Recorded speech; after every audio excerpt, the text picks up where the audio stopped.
Underway.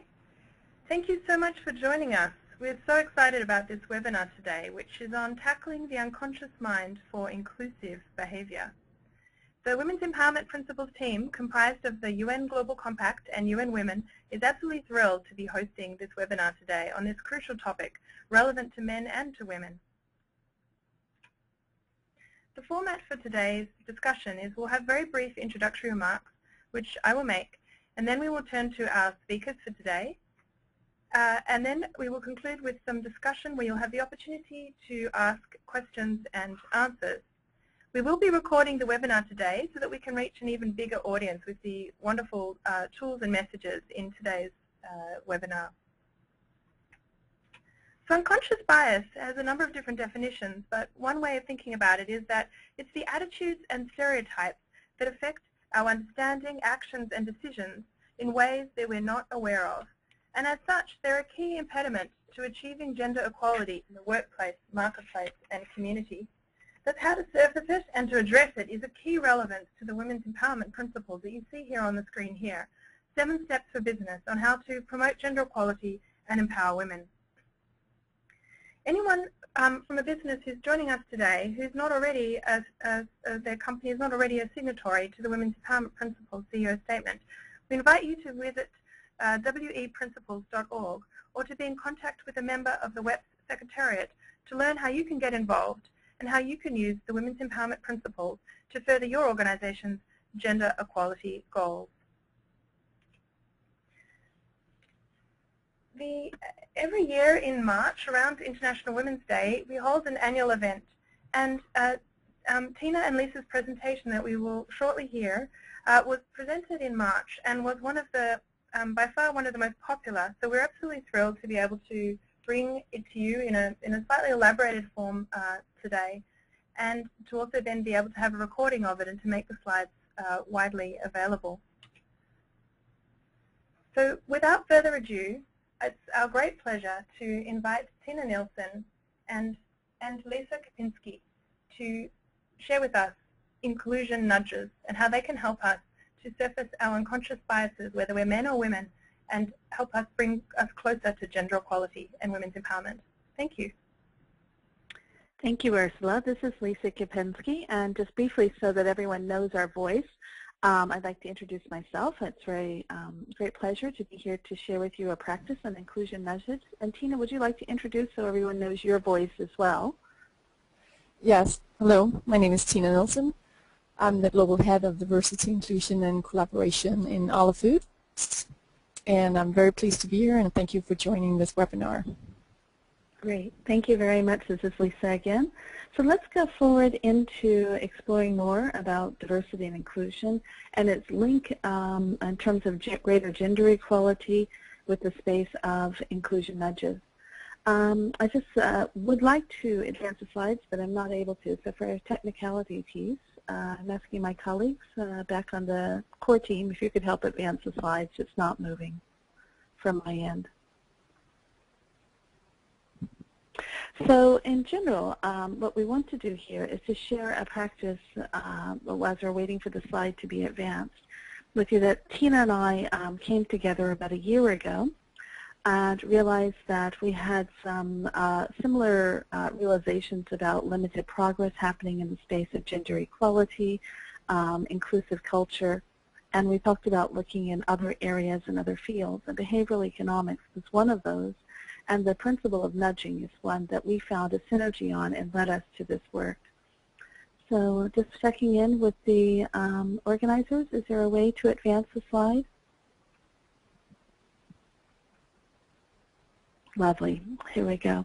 So oftentimes in the roles that Tina and I have had and across many of our colleagues in the field of diversity and inclusion, there seems to be a general hope. Kind of like we see here is, okay, let's get our numbers down on data. How many women do we have at senior leadership? And surely that's going to be helpful to move progress forward. And let's get leaders on board for number 2. They make a statement that they support gender equality and inclusive culture and working towards greater equity. And our hopes are for number 3 that, we achieved our accomplishments. We're being recognized with results. And unfortunately, as we go to the next slide, we found that that's actually not generating the progress that we had hoped for and the speed that we had hoped for. If we can advance to the next slide, please. And oftentimes, with a lot of frustration, in a sense of what went wrong. We followed the formula and the steps of how we had hoped. And I just want to check in. Are we still on the slide, everyone, with Einstein showing?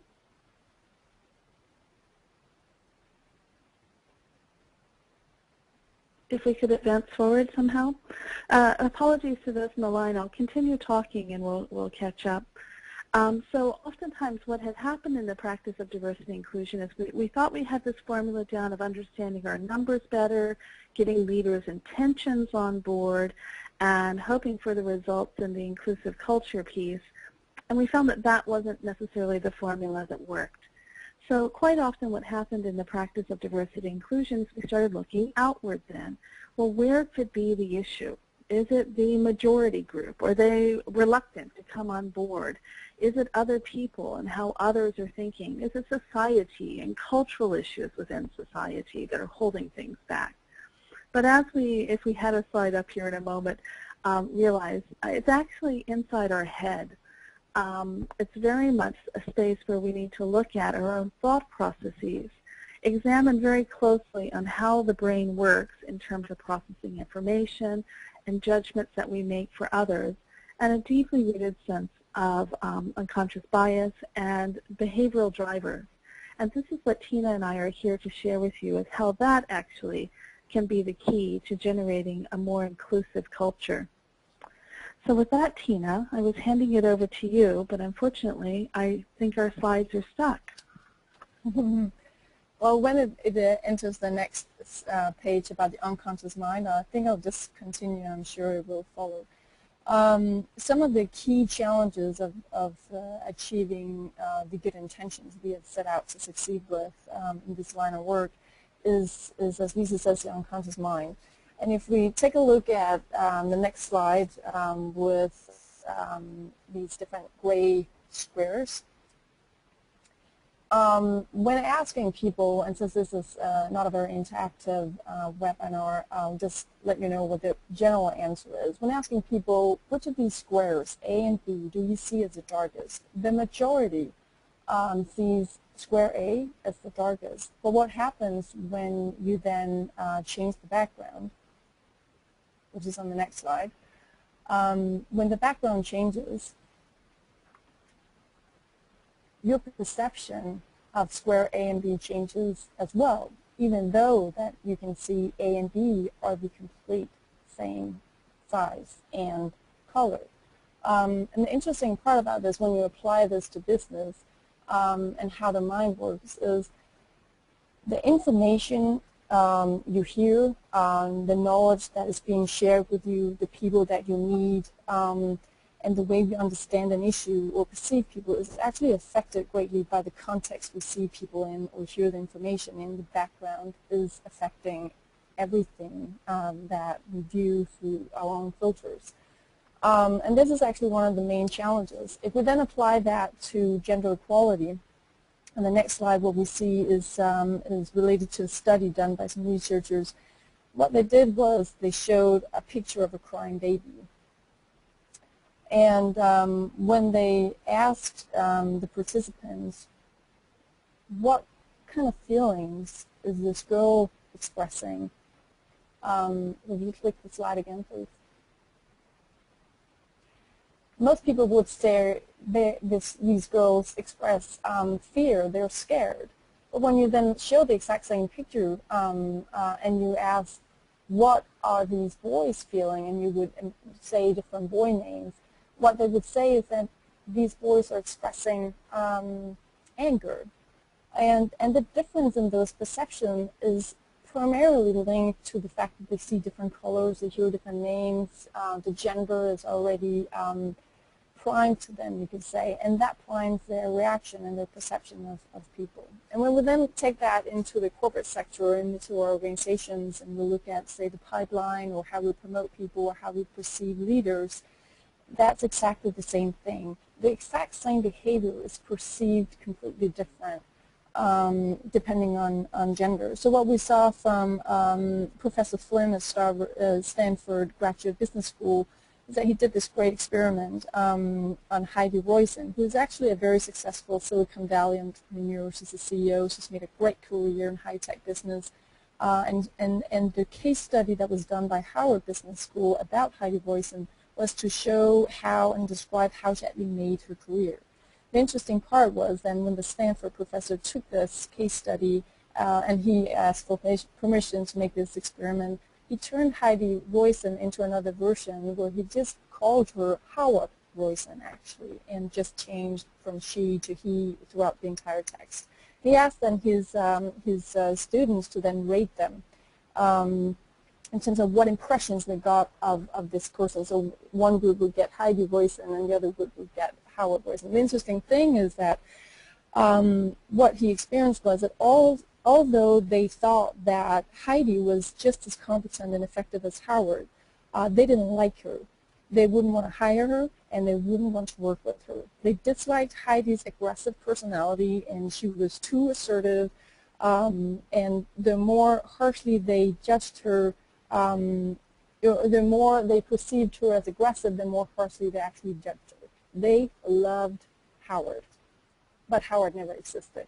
So these studies are just to prove that regardless of us having really good intentions to get gender equality, to promote the best for the best performance, making sure that we give people equal opportunities, regardless of these good intentions, our brain is actually playing a trick with us. And the unconscious part and the unconscious system in the brain is actually, you could say, messing up our good intentions because it's not working in alignment with these good intentions. So looking at the next slide is just actually an illustration, and we use this in all the foods too to make the managers understand that this is not about bad people, this is not about evil people, and this is not about a direct or intentional kind of discrimination.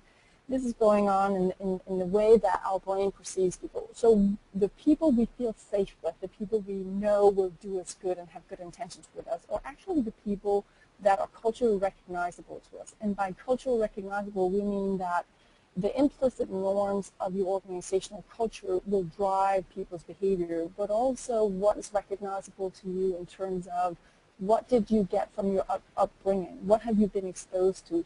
So that, you know, penguin would feel more safe if it had been another penguin and not a peacock. So it's kind of like, ooh, who is this person?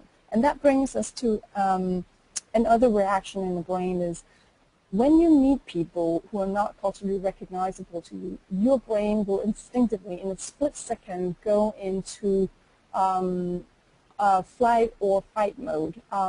It's actually like a danger detector. Is to keep you alive. It's a survival mechanism. So being biased is actually a good thing, you could say, because it will, you know, it's basically like a Stone Age brain. It's like you know instinctively who are from your own tribe. You will often rate them warm and competent, whereas people from the other tribe, your brain will instinctively in a split second rate differently, and you will be much more defensive. So looking at, again, applying this into the organizational setting is really not about survival in that sense. It's not like anybody's going to come and kill you because, you know, they're not from your own tribe. This is more about, you know, what is important to you in your work. You know, how do you perceive people and information given to you, and how do you process it? And those instinctive reactions will actually be driving your behavior. So you could say it's a good thing that we have this because you go out into the world every day, you know where to be alert and where to react on your automatic pilot. But when it comes to gender equality, inclusion, getting more diverse pipeline or a more inclusive culture where everybody feels respected, where you embrace differences and reach out and try to leverage differences for better innovation, more better performance, is actually a huge challenge. So in any way possible that we can challenge this and ask questions to challenge this mechanism is good. But what we also experience, Lisa and I, in our line of work, is being consciously aware of how the human brain works is not enough. But for us as D&I practitioners or change agents within our organizations, it's quite important to understand the challenges of the human brain and also understand that within those challenges actually lies a very important key to living out these good intentions we have and to promote more inclusiveness and gender equality. Looking into the brain and the neuroscience, having shown us for years that we have a automatic system of the brain, as I said, which is a fast, instinctive, unconscious part of the brain that reacts based on previous experience. And if we have 92% of managers in the world in the decision-making bodies and in the top positions, and they're men, then by definition the brain will perceive that the norm for being a competent manager as masculine, because that's what we see every day. So it's kind of priming our perceptions of leaders.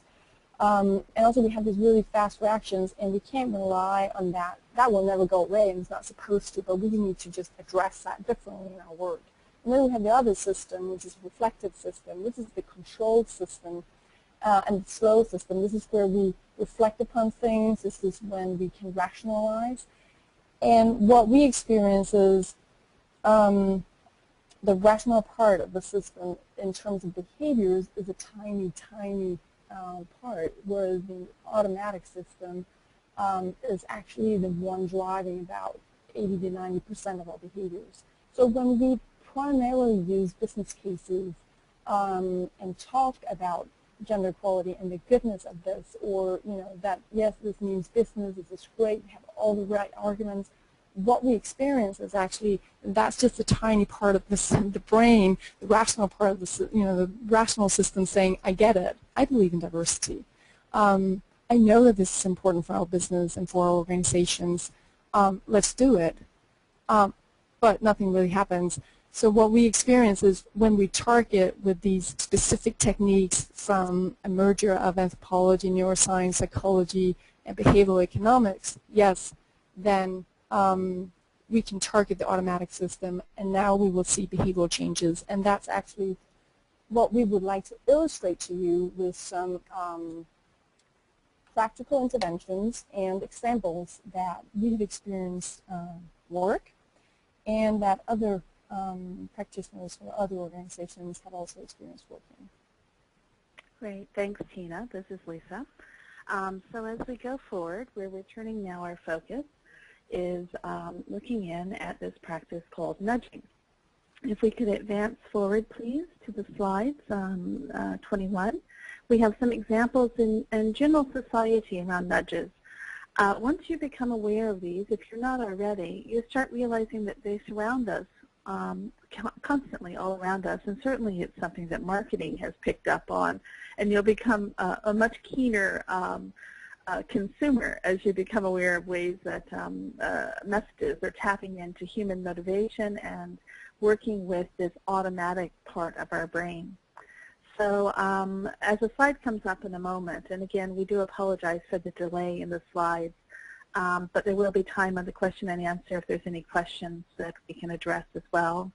Some nudges that we'd like to share with you whenever we have that slide come up is something that I don't know if anyone has, if we have any men on the line who have flown through Schiphol Airport in Amsterdam, and now this is actually a nudge that is extended out into other men's toilets around the world. And this was a nudge to unconsciously hit the brain to ensure better steering and what to aim for, to reduce spillage over the urinals and to keep a cleaner toilet. Something better for health and cleanliness and safety. And now this has actually grown into a big marketing campaign that you can purchase on the internet, these decals of flies to put in to urinals. And I've heard from men that they found these in many toilets. And what this does is it hits on the unconscious thought process, which triggers a behavioral output. Another place perhaps we could look at is donor. So organ donor. In many countries around the world, this is something that is a voluntary action, that you would sign up and say, I, Lisa Kopensky, would like to donate my organs in the event of my death when it comes, if they're able to be used by someone else. And you formally need to complete that paperwork and file it in whatever way works within your country. Some countries have played around and said, let's change the frame on this. So instead of you having to opt in, meaning I say I will, you raise your hand and say, yes, I will, let's start from a different framing. You need to say, raising your hand, no, I won't. So you opt out. So you reverse the framing on this. So in this case, some countries that have tried this have drastically increased the number of people who are signed up for organ donation. So everyone is signed up to be an organ donor, and you may, and there's no punishment or negative ramifications, if you say, I wish to step out. Another nudge, see the image there on the plates and the food. Well, this is changing the perception, hitting at the framing of how we may perceive something. In actuality, it's the same amount of food on all three plates. So many people around the world are faced with weight loss challenges and how to successfully achieve their goal. They make a statement, yes, I'd like to lose weight, but find struggling and difficulty there. One of the ways is to, as Tina referenced the word, kind of out-trick our brain. Our brain is playing tricks on us. How to use a nudging process to trick our brain equally back. When the food is on a smaller plate, our brain is receiving messages that it's a lot of food and we feel more full at the end of that versus seeing this empty white space on the plate. And this has been shown to help in weight reduction programs. And then another way that our brain is working unconsciously or on the subconscious level, Tina used the terms priming, how our brain is making connections or associations that are happening. And the case that you see here has to do with prisons this started out, I believe, in Australia, actually, and then spread to the U.S. I understand it's also in Switzerland, and a few other countries have adopted this. In male prisons, they've painted it pink, and I think that this is even one image where they went to the extremes of the uniforms were in pink, towels were in pink, everything pink. Now, there were two things that happened here. This was played out across multiple countries. The reduction of violence went down. Now, it had a limited time period. In many cases, it ranged from a couple of weeks to a couple of months. But there was a reduction of violence. And that tapped into an implicit association, as they look closer around, pink associated with girls. And there's some messaging, you don't hit a girl. This also has played out with buses that have been painted pink, and there's less graffiti that's put on those buses than the regular city buses. I said there were two associations that happened here. So the first one was seen in reduction of violence by association with the color to being a girl, and you don't have violence as much against women as you do against other male on male. In this case, it played out to reduce violence. And then the second one was there has been several studies that show reduced return offenders, so reduced prisoners coming back and committing crimes knowing that they'd have to go back to that prison, and that hit on the avoidance piece, that these men did not want to be associated and put in the environment with the color pink for all the negative connotations it had to their sense of masculinity. So as we go to the next slide, these are just some of the types of nudges that are surrounding us in the general environment. And our challenge here is what Tina and I said, is looking at the nudging technique. How could we apply that to creating a culture of inclusion? Because it's been shown to work in so many cases around us, and there's an awful lot of reading that we have provided in the bibliography as well that you can read more on this. But as we looked, as you'll see in the next slide, at inclusion nudges, what we said is how can we take this concept, which is soft, it's non-intrusive, meaning it's not requiring behavior, it's working with our unconscious associations to help our brains make better decisions. Decisions that are in alignment with our intentions, where we say, yes, I want to work for greater equity, greater inclusion. So how do we align the behaviors, if we can go on to the next slide, to our decisions? And nudging, what we found is generally there are 3 buckets or 3 main types of nudges that we work with on a day-to-day basis as we are helping our organizations become more inclusive. The first one is a feel the need nudge. So this is oftentimes in our space, in our work, we work on a rational level. How many times have you pulled together data reports, shared those with senior leaders, or been asked by senior leaders, go get me more numbers to prove the business case, just a bit more to really get that business case down. And yet we're not finding that we're getting necessarily the buy-in or we're not getting the commitment that sticks, that lasts sustainably. So feel the need nudge is hitting in on that emotional connection that's happening in the subconscious together with the rational part of the brain. If we could just go back to the previous slide, there are 2 other frames also, and that is the system process nudge.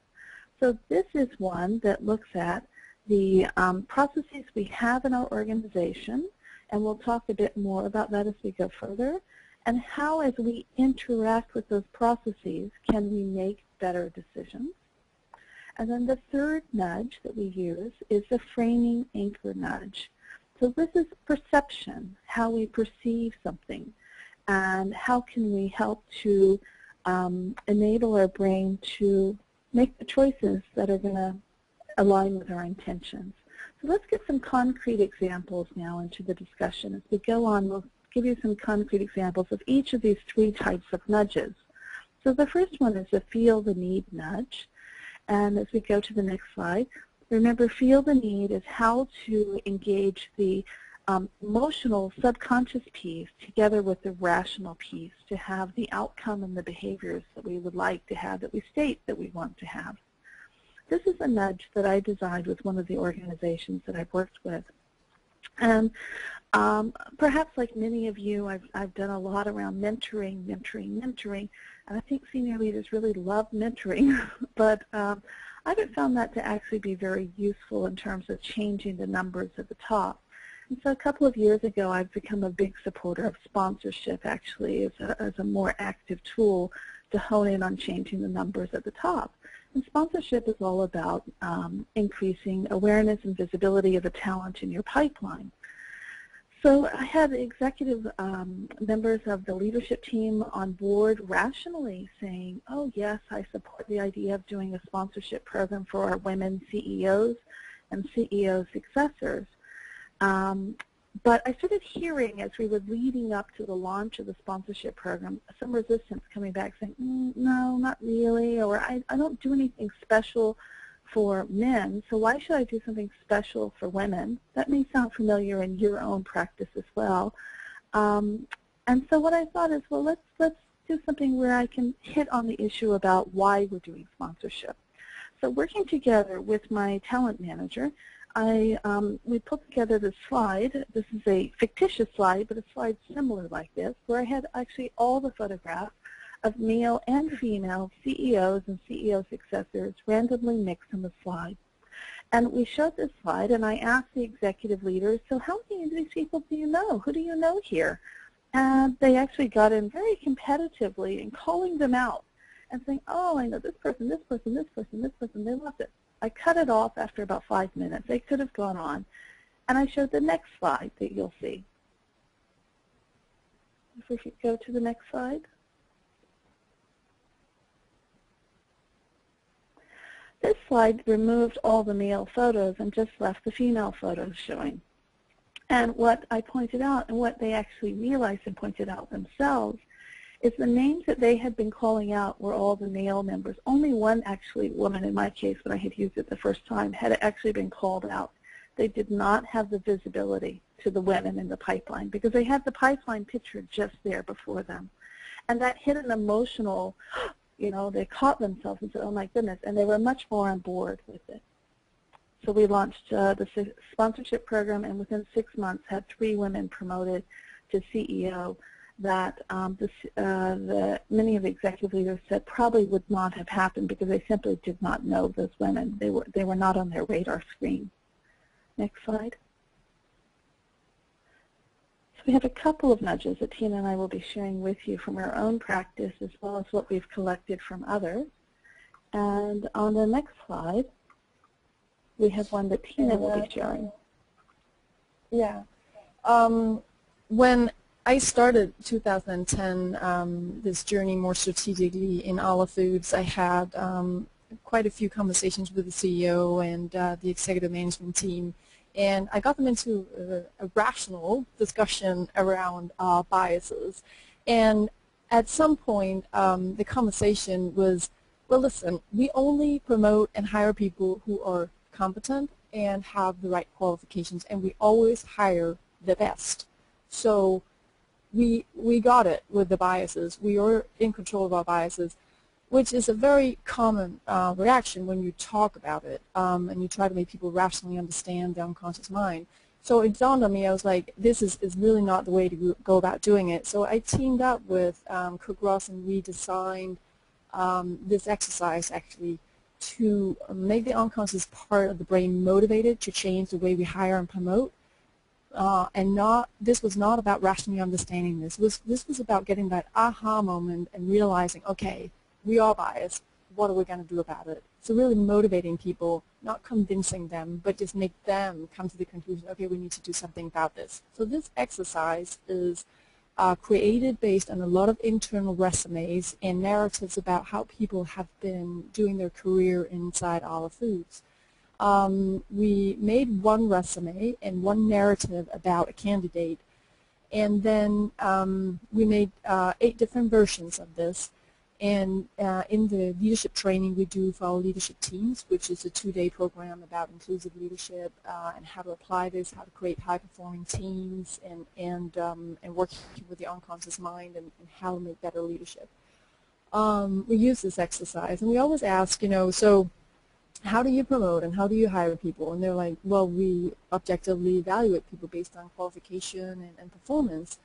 And then we do this exercise, and they each get a candidate, and they rate them from a scale from 0 to 100%. How likely are you to hire this person for this position?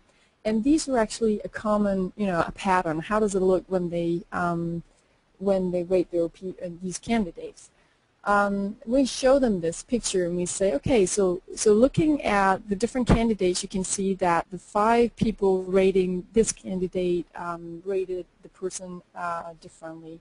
But more interesting it is that across these 8 candidates, you actually use the entire scale. So if you look at the bottom row, you can see that from 0 to 100% or 99% basically that was used. And then we tell them, well, interesting enough, isn't it, that you actually rate these 8 candidates so differently using the entire scale, but these candidates are 100% identical in qualifications and performance, word by word.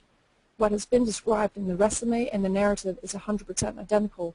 The only difference between these candidates are the pictures, the names, the gender, the skin color. So how come we rate them so differently? Now, the conversation is changing completely. Very humble managers being like, oh geez, oh wow, we need to do something about this. This is horrible. And then we talk about, no, not really. This is not horrible. This is how the mind works. But what we need to do is help it make better decisions. And so what they can do is they can implement ways of working, and they can put in those systemic and process nudges, as Lisa referred to earlier, to trick their brain to make more objective decisions. It's actually pushing them towards more objective screening. And in this case, for managers, is really to find ways of making sure that they help their brain make a more objective evaluation. And out of the many, I think by now 400 managers have done this exercise, and every single one of them has changed behavior right after, immediately after. The first recruitment they do right after changes. And they do that by implementing different inclusion nudges. I'll give you some more examples as we move into the next nudge here. So looking at the systemic and the process nudge is being like, okay, so it's great for the managers to be personally aware of their personal unconscious biases, but in reality, that's too complex. We know that once the brain has realized its bias, it is already motivated and moving and changing a bit, but not enough. So these systemic nudges are really trying to do that for us. So if we look at one of the great examples that a lot of the big symphony orchestras have done actually for years now, I'm going to share this example with you because this is actually applicable to most organizations. What they did was they were wondering in these committees that were hiring the musicians for the orchestras, they were wondering, why do we primarily have white male? What's going on here? So let's remove all the obstacles and hidden barriers towards to this. And we actually have a good intention because we want the best musicians. So what they did was they put up screens and they had the musicians do auditions behind that screen. So now they couldn't see them. You can call this blind auditions, basically. And the interesting effect of this and the impact of this was that now the most competent musicians were 40 to 50% women instead of men. And also the ethnic makeup of these orchestras changed dramatically. And applying that into our own organizations about using this systemic process nudge is you remove all the personal data that's just really messing with your evaluations, making it much more subjective, basing that on previous experiences, somebody recognizing you. It's annoying you that they're not looking in your eyes, or all your senses are being used, and it's really just disturbing you. So applying that into, say, our organizations in a hiring process, a promotion process, one way to do these blind screenings is, if you use an e-recruiting system, is to make sure that the system is set up so in the first screening of your candidates. Could we move to the next slide?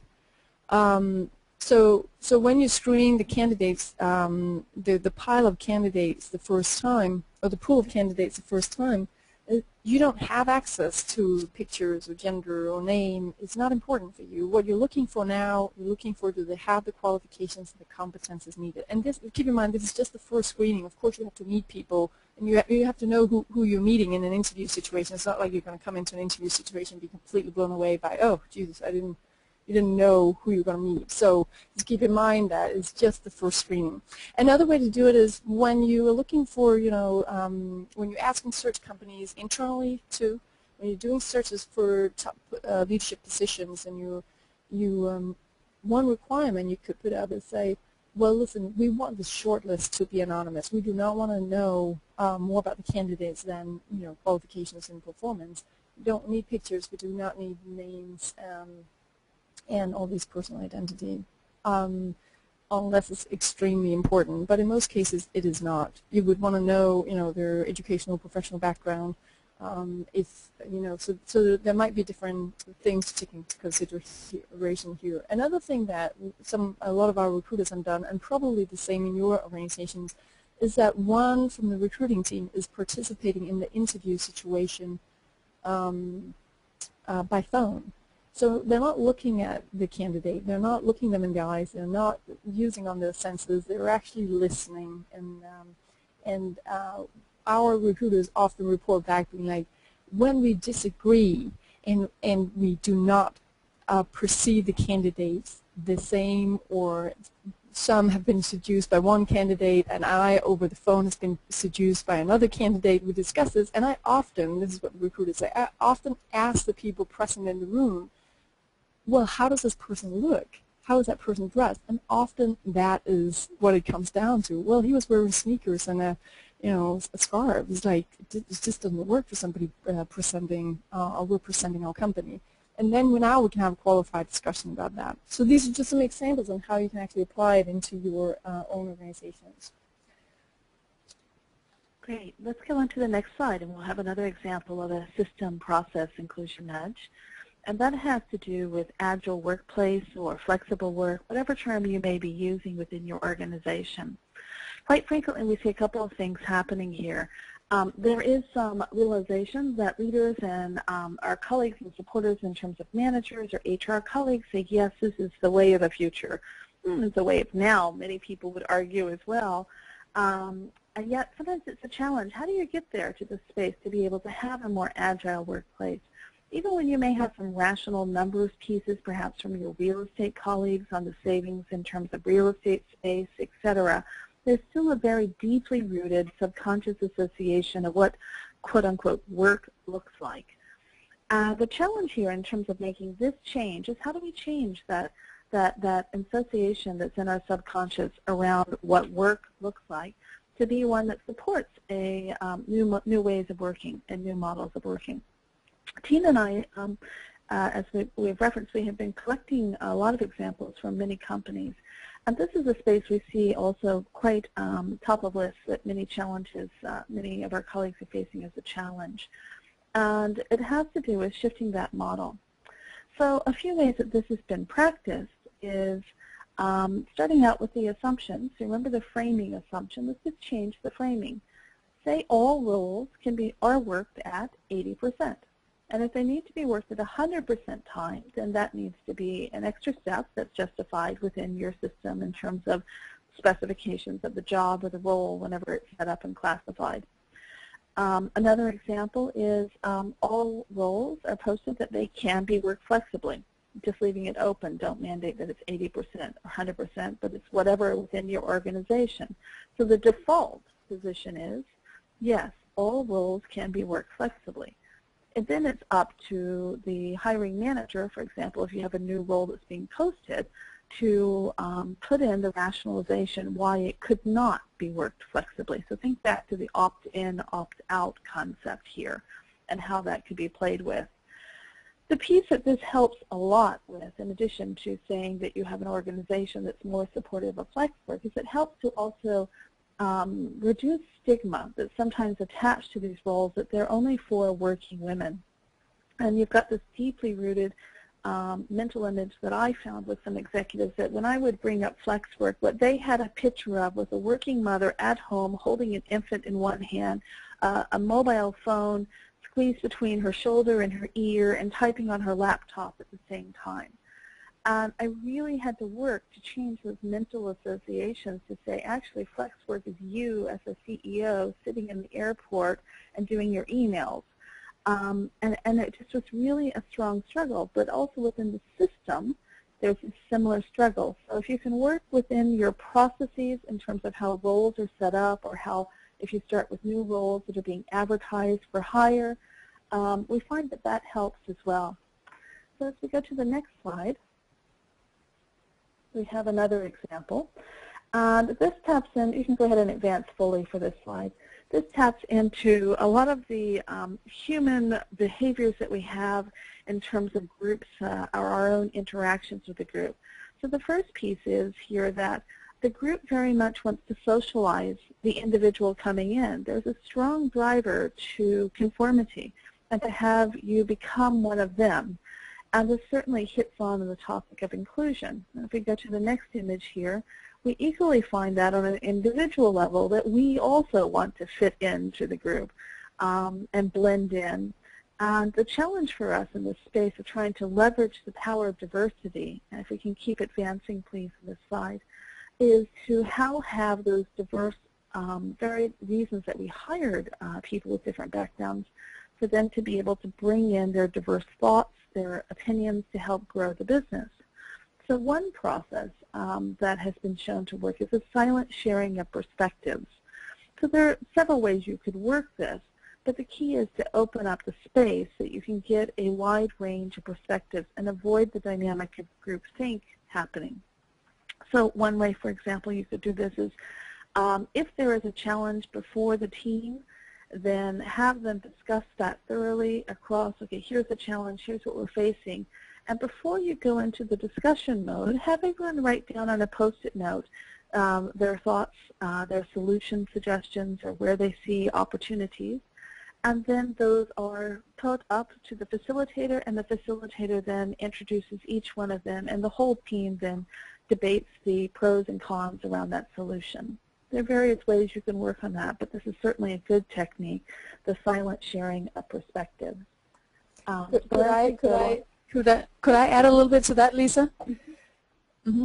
Well, what we often experience we are both a white-collar and blue-collar company. We have many production sites, and we use a lot of lean, and managers and employees, they have a very, very good intention of being very inclusive. So in lean management, you're not supposed to, as a manager, sit behind your computer and know all the answers and the problems. What you do is you go out there and you stand by the production machines and packaging machines, and you ask your employees, what are your suggestions for these issues that we're dealing with here? And when you have these lean board meetings, everybody is gathering around them, and you're trying to find solutions to come up with more innovative solutions, be more efficient, save some money, whatever you can in this process. The problem is the managers always report back and say, I cannot get half of the group to speak. I keep saying to them, please speak up. I need your diverse perspectives. We really need to tap into this because you've got the answers.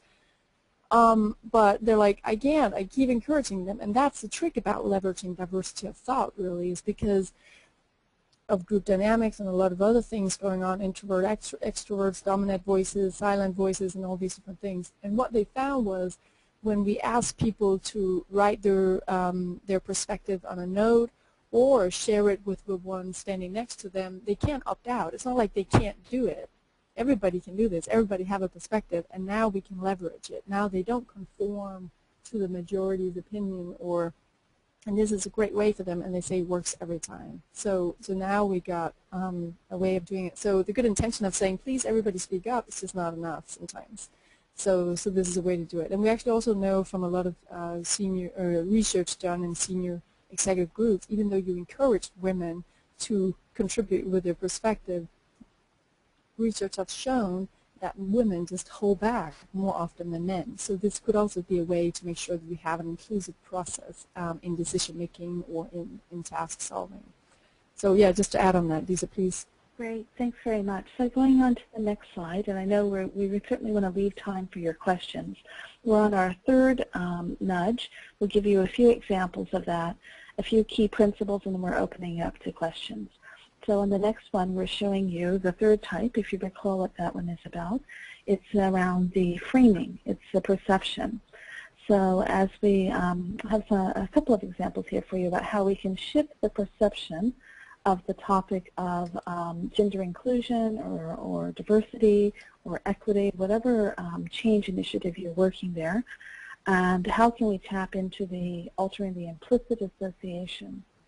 So one area that we've had experience around is data. So oftentimes in terms of scorecards around diversity and inclusion or any type of various reports that we're producing, a lot of times only what's shown is the female data. So women at senior executives, may say 9%, and women at mid-level 15%. What I have found is that it's easy for the brain to say women equal minority, smaller numbers are okay, and the impact is just not felt. So I've redesigned how I present data, and I show majority first, because actually that's where the work I want to happen and the focus and attention, rather than getting in this kind of space where it's almost numb, that women are smaller numbers. It's more jarring to the brain to see senior male executives 90%. I'm still showing the female data, but I'm also showing the whole picture. So make sure that when you're doing your data reports, you're showing both majority and minority. You're showing the whole picture, and I list the majority first. The second space in terms of numbers reporting is to show the pictures, to show the human story behind the numbers.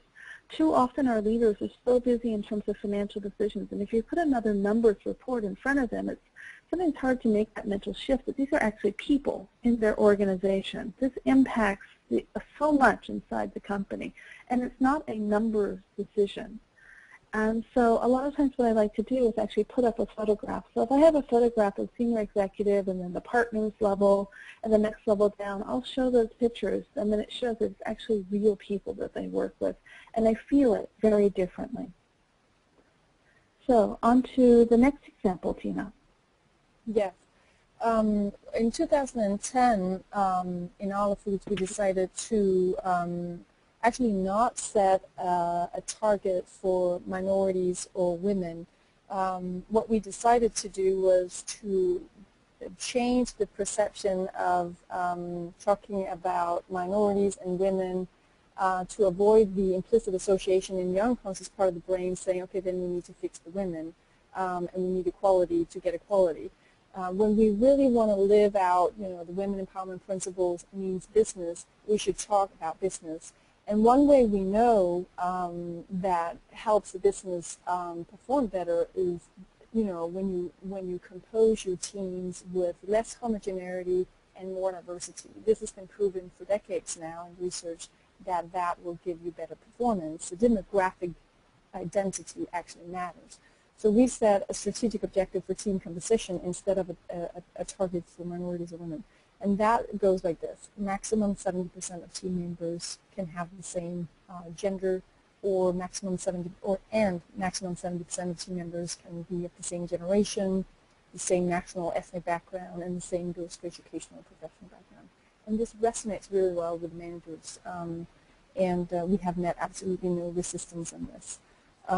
It can be quite difficult to measure, but when the managers have been nudged and motivated the right way, it's not a matter of not wanting to do this. So, and it's not just about new hires promoting, it's also when team leaders or blue-collar workers are rearranging their work teams, they take this team composition objective into consideration, and they even include their people in it by making a little small self-assessment of the team composition.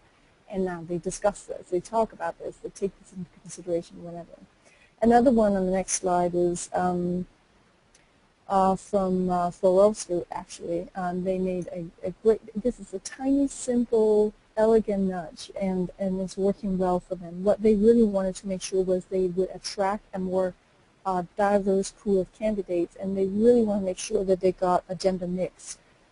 So the little trick they did was in their advertisements, they put in, we're looking for female and male motivated talent, or female and male head of business support. And in this case, as you can see on the screen, what they did after the title was just to add an F&M, female, male. We were looking for both. Great alternative also to the statement saying we're looking for diverse candidates. Everybody please apply. So another one on the next slide is Lisa. Maybe you should tell this because this is actually yours. You designed this. I think you should have Okay.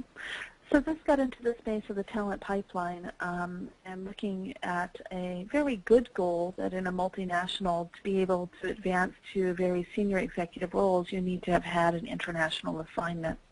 If you're a global company, you need to have that experience globally. So great, good intention, but what we found in the pickup rate, actually in terms of impacting the pipeline, is we had a higher number of men on international assignments than women.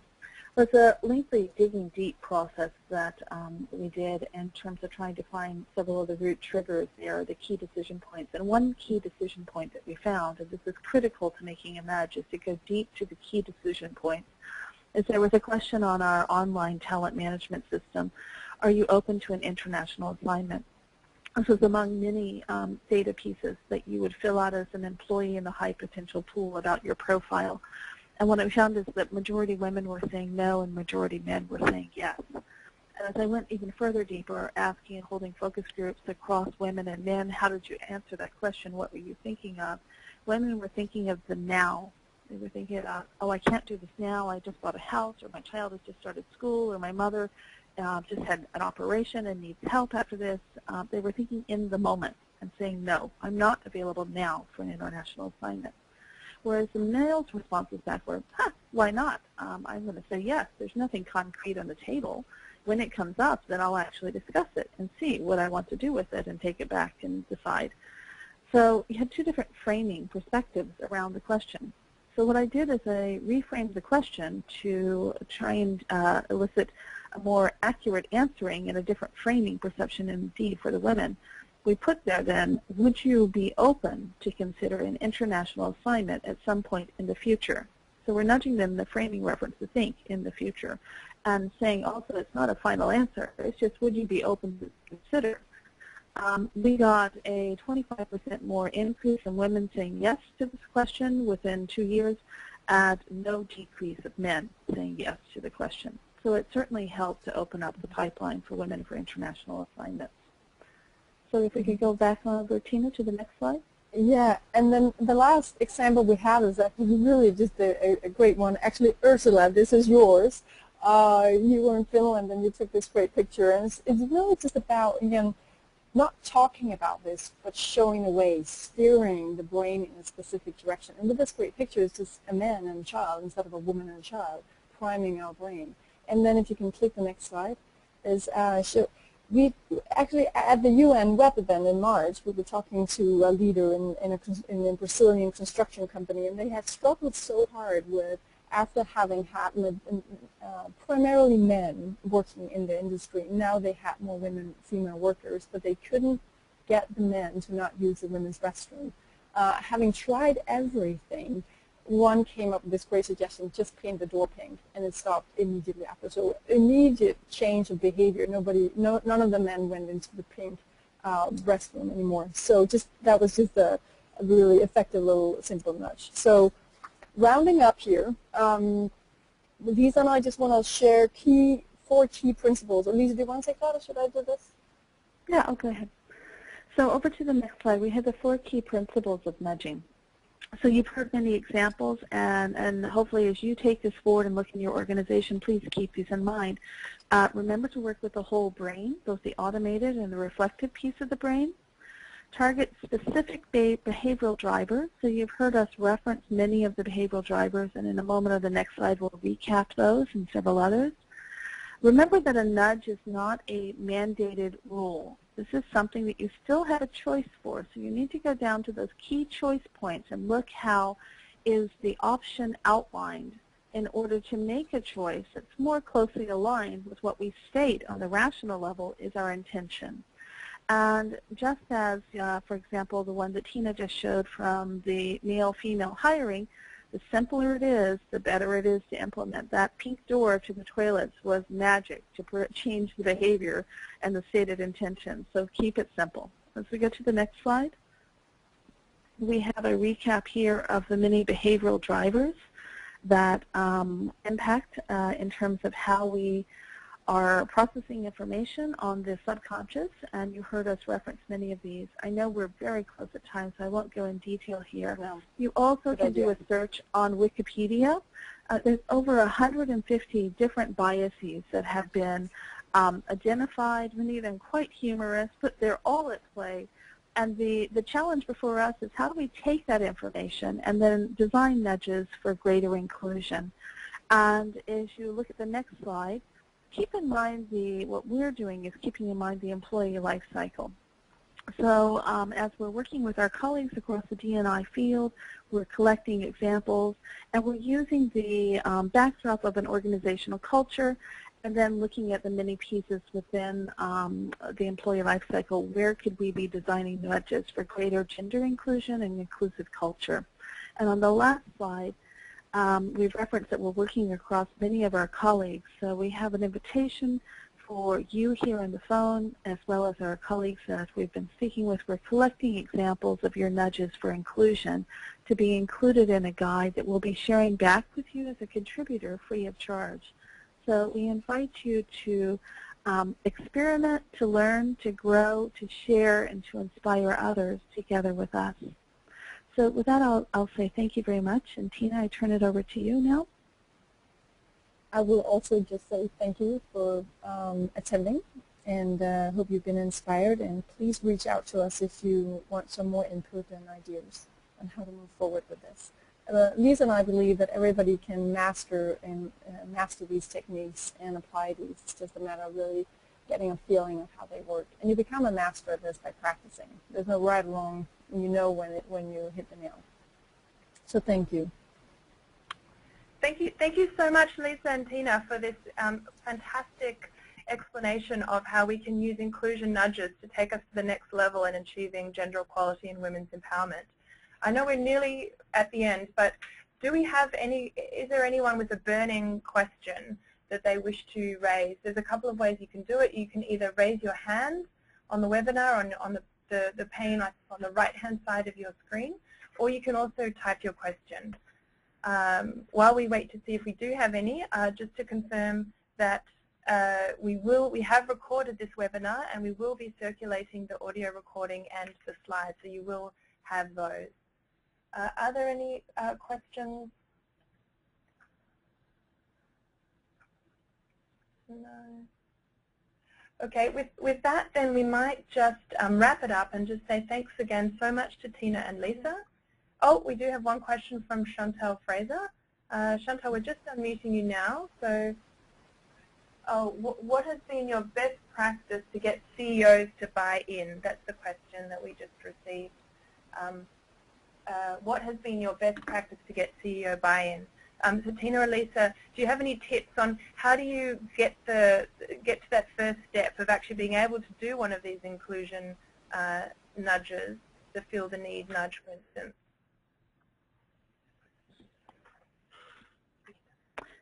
Tina, you want to go first?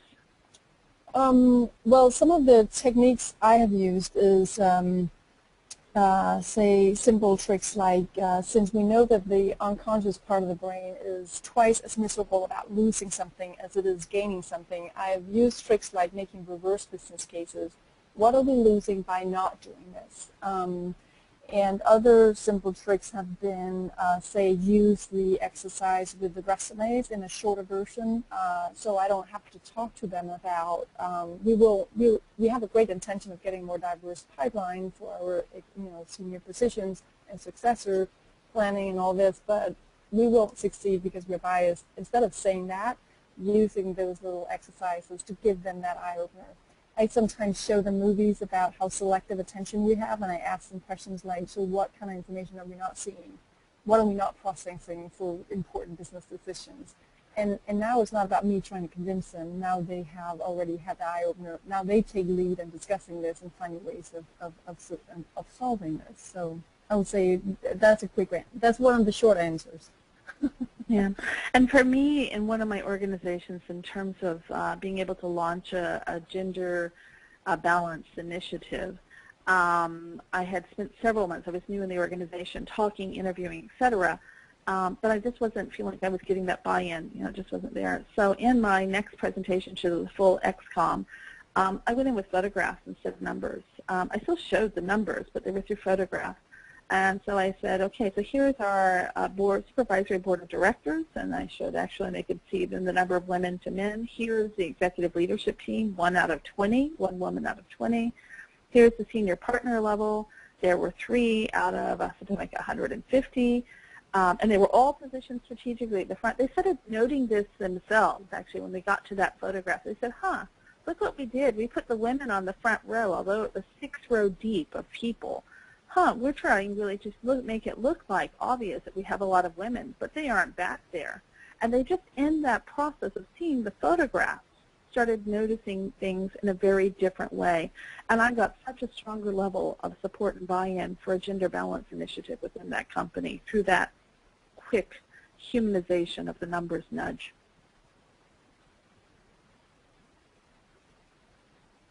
Thanks so much, Lisa and Tina, for that. I think there's we got another question through the chat, which was, it seems pretty much along these same lines. I think a lot of people are excited about trying these techniques, and so your additional tips now on how to get this going is really very, very, very helpful. So with that, given that we're at the end of the hour, thank you again so much, Lisa and Tina. And for anyone also who wants to know more information about the Women's Empowerment Principles, please do visit us at weprinciples.org. That's where we will be posting the PowerPoint and the audio. Thank you again. Thank you.